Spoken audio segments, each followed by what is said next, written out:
بسم اللہ الرحمن الرحیم۔ میری طرف سے تمام دیکھنے اور سننے والوں کو السلام علیکم۔ ایک دن ایک مسلمان یہودی کے ہاں مہمان ہوا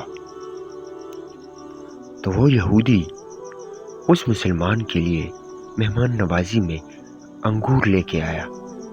تھوڑی دیر بعد اس نے جب انگور توڑے سے کھا لیے تھے تو اس کے پاس ایک شراب کا پیالہ بھی تھا۔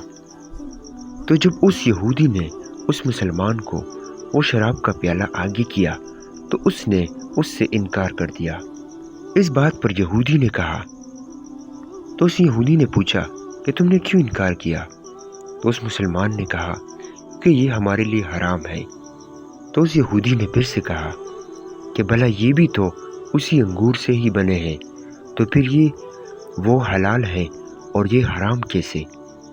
تو اس مسلمان نے اسے بہت اچھا دلیل پیش کیا۔ اس نے کہا کہ تمہارے گھر میں تمہاری اہلیہ ہے؟ اس نے کہا جی ہاں۔ پھر کہا کہ تمہاری ایک بیٹی بھی ہوگی؟ تو اس نے کہا ہاں، میری بیٹیاں بھی ہیں۔ تو اس نے کہا اگر آپ ان کو سامنے کھڑے کرو گے اور ان دونوں کو کے سامنے میں آپ کو بتاؤں کہ تمہاری بیوی تمہارے لیے حلال ہے مگر تمہاری بیٹی تمہارے لیے حرام ہے، یہ کیوں؟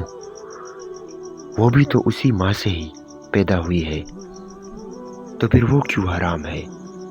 اس بات کو سن کر وہ یہودی بہت حیران ہوا اور اس نے کہا کہ اتنی خوبصورت دلیل۔ اس بات پر وہ مسلمان ہو گئے۔ اگر آپ کو یہ چھوٹی سی ویڈیو اچھی لگی ہو اور دل کو لگی ہو تو کمنٹ سیکشن میں اپنی رائے کا اظہار ضرور کیجیے۔ شکریہ۔